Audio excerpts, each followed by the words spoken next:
আমার স্নেহের ছাত্রছাত্রী, আমি দীপান্বিতা ম্যাডাম। আমার ইউটিউব চ্যানেল দীপাস টিচিংয়ে তোমাদের সবাইকে স্বাগত। ক্লাস 12 সেমিস্টার 3 তোমাদের এখন সবচেয়ে বেশি করে ক্লাস যাচ্ছে এবং ফার্স্ট চ্যাপ্টার, সেখানে কনসেপ্ট ক্লিয়ারের ক্লাস হয়েছে, তারপর সমস্ত এমসিকিউ, তারপরে পার্টে পার্টে ভাগ করে তোমাদের যে 9 ধরনের এমসিকিউ সমস্ত ক্লাস পাওয়ার পয়েন্টে করে দেওয়া আছে। এরপরে শুরু করেছি দ্বিতীয় অধ্যায়। তোমরা অনেকেই আমার ইউটিউবে এসে কমেন্ট করছো, ম্যাডাম থার্ড সেমিস্টারের জন্য পড়ানো শুরু করে দিন। তোমরা যদি আজকের ভিডিওটা দেখো, অবশ্যই ভিডিওস বা প্লেলিস্টে গিয়ে পুরানো ক্লাসগুলো দেখে আসবে। সেখানে সমস্ত রকমের এমসিকিউ, যেমন সিম্পল বা বেসিক টাইপ, শূন্যস্থান পূরণ, বাম স্তম্ভ ডান স্তম্ভ মেলানো, ডায়াগ্রাম ভিত্তিক, সত্য মিথ্যা বা ট্রু ফলস, সমস্ত কিছু প্রশ্নের উত্তর কিন্তু পাওয়ার পয়েন্টে করে দেওয়া আছে। ফলে তোমরা নিজেদের পরীক্ষা নিজেরাই নিয়ে নিতে পারবে।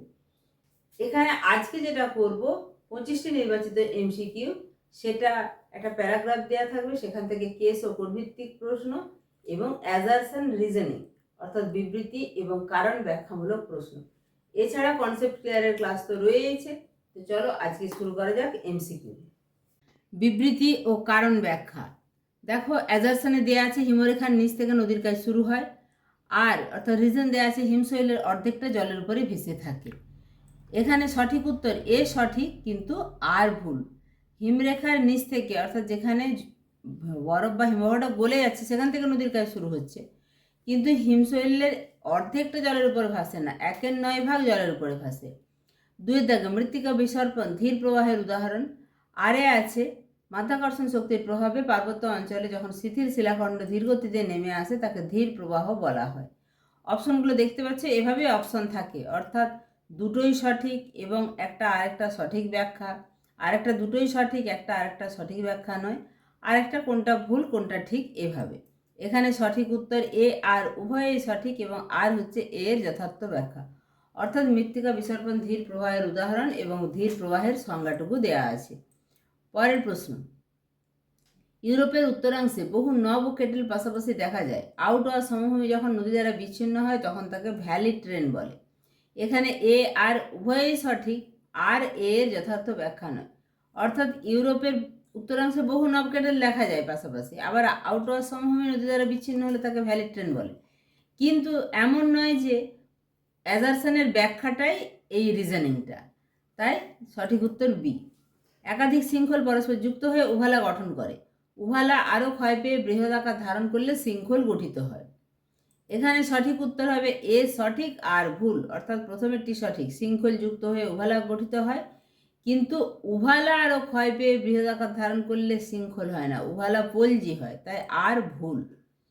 এরপরে পরের প্রশ্ন, কার্স অঞ্চলের উপর দিয়ে প্রবাহিত নদীর প্রবাহপথে কোনো শৃঙ্খল থাকলে নদী মাঝপথে অদৃশ্য হয়ে যায়। এটা একদমই ঠিক, যদি কোনো শৃঙ্খল পায় তার মধ্যে দিয়ে নদীটা ঢুকে যাবে। চুনাপাথর দ্রবণ ক্রিয়ায় নদী অন্তঃসলিলা হলে উপত্যকার বাকি অংশ শুষ্ক হয়ে উপত্যকা গঠন করে। হ্যাঁ, সেটাই করে। তাই এখানে এ আর উভয়ই সঠিক এবং আর হলো এ এর যথার্থ ব্যাখ্যা। 6, এ বা অ্যাজারশন দুটি কড়ির মধ্যবর্তী স্থানে এরিডটি গঠিত হয়। একদম ঠিক। 3-4টি কড়ির মধ্যবর্তী স্থানে পিরামিড চূড়া গঠিত হয়। হ্যাঁ, একদমই ঠিক। এখানে দুটোই ঠিক বাক্য, কিন্তু এমন নয় যে এটার ব্যাখ্যা, একটা বাক্যের ব্যাখ্যা আর একটা, তাই এ আর উভয়ই সঠিক, কিন্তু আর এর যথার্থ ব্যাখ্যা হলো না। যে প্রক্রিয়ার মাধ্যমে কোনো উঁচু ভূমিভাগ ক্ষয়ের ফলে নিচু হয়ে যায় তাকে অবরোহণ বলে। অবরোহণ প্রক্রিয়ার দ্বারা কোনো অবনমিত ভূভাগ সৃষ্টি হতে পারে। এখানে সঠিক উত্তর এ আর উভয়ই সঠিক এবং আর হচ্ছে এর যথার্থ ব্যাখ্যা। 8 দাগে আবহবিকার যাদত্ব পদার্থ অন্যত্র অপসারিত হলে তাকে আরোহণ বলে। না, যখন অন্যত্র অপসারিত হয়ে যাচ্ছে তখন সেখান থেকে সরে যাচ্ছে বলে সেটা অবরোহণ। আর নগ্নিভবন প্রক্রিয়ার দ্বারা কোনো স্থানের শিলাস্তর উন্মুক্ত হয়ে পড়ে। হ্যাঁ, নগ্নিভবন দ্বারা শিলা নগ্ন বা আলগা হয়, তাই শিলাস্তর উন্মুক্ত হয়ে পড়ে। তাই প্রথমেরটি ভুল, দ্বিতীয়টি সঠিক। সঠিক উত্তর ডি। চলে যাব পরের প্রশ্নে। 1938 সালে বিজ্ঞানী শার্প প্রথম পুঞ্জিত ক্ষয় সম্পর্কে যুক্তিপূর্ণ ব্যাখ্যা দেন। বিজ্ঞানী শার্পের মতে জল কখনো শিলারাশি স্থানান্তরের ক্ষেত্রে গমনের মাধ্যম হিসেবে কাজ করে না। এখানে সঠিক উত্তর এ আর দুটো বাক্যই সঠিক, কিন্তু আর এর যথার্থ ব্যাখ্যা নয়। 10, ধীর প্রবাহকে দুভাগে ভাগ করা যায়, বিসর্পণ ও সলিফ্লাকশন। ডেব্রিজ ফল হলো এক প্রকার ধীর প্রবাহ। এখানে এ ভুল, প্রথমেরটি ভুল এবং দ্বিতীয়টি হচ্ছে সঠিক। এরপরে বাক্যের পুনর্বিন্যাস। এখানে দেখো, কার্স অঞ্চলে অ্যাসিড মিশ্রিত জলের কাজের ফলে সৃষ্ট গর্তগুলি কে যদি ছোট থেকে বড় অনুসারে সাজায় তাহলে শৃঙ্খল ডোলাইন ওভালাপোলজি, অর্থাৎ বি সঠিক। 2 বহির্জাত প্রক্রিয়ায় পর্যায়ক্রমিক কাজ। আবহবিকার প্রথমে হবে, তারপরে ক্ষয়ীভবন। ক্ষয়ীভবন মানে ওইখান থেকে সরতে শুরু করবে, সরে যে যাচ্ছে সেটা হচ্ছে অপসারণ, ফলে ওই জায়গার শিলাস্তর আলগা হয়ে নগ্নিভবন হবে। হিমবাহের ক্ষয়কার্যের ফলে গঠিত পর্যায়ক্রমিক ভূমিরূপগুলি হলো, পর্যায়ক্রমিক ভূমিরূপ হচ্ছে প্রথমে সার্ক, তারপরে এরিটি, তারপরে পিরামিড চূড়া।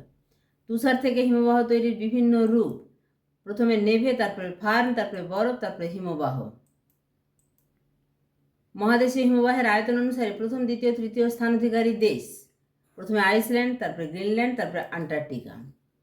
এরপরে কেস ও কোড ভিত্তিক প্রশ্ন, এরকম একটি তোমাদের প্যারাগ্রাফ দেওয়া থাকবে, সেখানেই সমস্ত উত্তরগুলো থাকবে এবং সেখান থেকে তোমাকে সঠিক উত্তরটি বেছে লিখতে হবে। পৃথিবীর বৃহত্তম সুপেয় জলের সঞ্চয় রয়েছে সাগরে, হিমবাহে, পুকুরে, হ্রদে। সঠিক উত্তর হিমবাহে। এবার দেখো এখানে সঞ্চয় হিসেবে হিমবাহ সমগ্র পৃথিবীতে প্রায় 71% জলভাগ, ফলে উত্তর কিন্তু এখানেই পেয়ে যাবে। মোট জলের 1.5% জল মিষ্টি জল, 2.8% জল মিষ্টি জল। পৃথিবীতে প্রায় কত শতাংশ জলভাগ? 71% জলভাগ। 4 পৃথিবীতে প্রায় কত শতাংশ স্থলভাগ? 29%। পুরোটাই ওই প্যারাগ্রাফটার মধ্যে আছে। সুপেয় জলের কত শতাংশ ভৌম জল হিসাবে রয়েছে? 0.625%। সুপেয় জলের কত শতাংশ বায়ুমণ্ডলীয় জল হিসাবে রয়েছে? 0.001। এই পার্সেন্টেজ হিসাবে রয়েছে। আবার একটি প্যারাগ্রাফ তোলা আছে, এটা ভালো করে পড়লেই পরের প্রশ্নগুলির উত্তর পারবে। কোন মালভূমির নাম থেকে কার্স্ট কথাটির উৎপত্তি হয়েছে? ক্রাস মালভূমি থেকে। পৃথিবীর মোট স্থলভাগের 1.5% কার্স্ট অঞ্চল, 10% কার্স্ট অঞ্চল। কার্স্ট একটি ড্যাশ শব্দ, জার্মানি শব্দ। কার্স্ট কথার অর্থ কি? উন্মুক্ত প্রস্তর ক্ষেত্র। উন্মুক্ত প্রস্তরখণ্ড ইতালিতে কি নামে পরিচিত? কার্সো নামে পরিচিত। 3 দেখো, কার্বন ডাইঅক্সাইড যুক্ত জল বিশুদ্ধ চুনাপাথরের উপর দিয়ে প্রবাহিত হলে দ্রবণ প্রক্রিয়া চুনাপাথর দ্রবীভূত হয়ে অপসারিত হয়, কিন্তু ভূপৃষ্ঠে অদ্রাব্য লৌহযৌগ সঞ্চিত হয়ে লাল কর্দমযুক্ত যে মৃত্তিকা সৃষ্টি করে তাকে টেরারোজা বলে। অর্থাৎ টেরারোজা হলো চুনাপাথরের অদ্রাব্য উপাদান দিয়ে গঠিত লাল রঙের এঁটেল প্রকৃতির অবশিষ্ট মৃত্তিকা। ভূমির ঢাল কম হলে টেরারোজার সঞ্চয় বেশি হয়। টেরা শব্দের অর্থ মৃত্তিকা, রোজা শব্দের অর্থ হচ্ছে লাল। ব্রাজিল উচ্চভূমিতে টেরারোজা মৃত্তিকা দেখা যায়। এবারে স্বাভাবিকভাবে যে প্রশ্নগুলি থাকবে তোমরা পারবে। চুনাপাথরের অদ্রাব্য উপাদান দিয়ে গঠিত লাল রঙের এঁটেল প্রকৃতির অবশিষ্ট মৃত্তিকাকে এই যে আমরা দেখলাম তাকে টেরারোজা বলে, তাই সঠিক উত্তর টেরারোজা।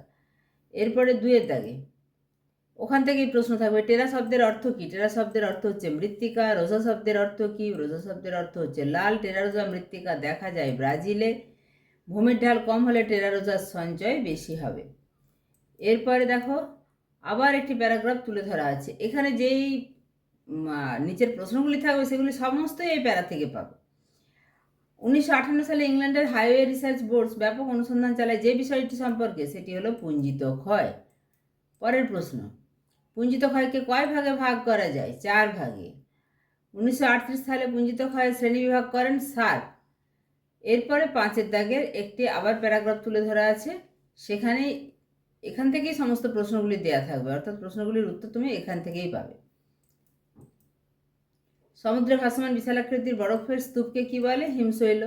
হিমশৈলের কত ভাগ অংশ জলের মধ্যে থাকে, অর্থাৎ জলের নিচে থাকে? 8/9 ভাগ, অর্থাৎ 9 ভাগের 8 ভাগই জলের মধ্যে থাকে। হিমশৈল পরিবাহিত হয়ে নুড়ি, কাদা, বালিচূর্ণ ইত্যাদি জমা করে সমুদ্র তলে সৃষ্টি করে মগ্ন চড়া। তাহলে বুঝতেই পারছ সমস্ত রকমের প্রশ্নের আলোচনা কিন্তু এখানে শেষ হলো। চ্যানেল নতুন হলে অবশ্যই চ্যানেলটা সাবস্ক্রাইব করে রাখবে এবং সমস্ত ক্লাসগুলো আমি প্লেলিস্ট বানিয়ে দিচ্ছি, সেখান থেকে পরপর তোমরা দেখে নেবে।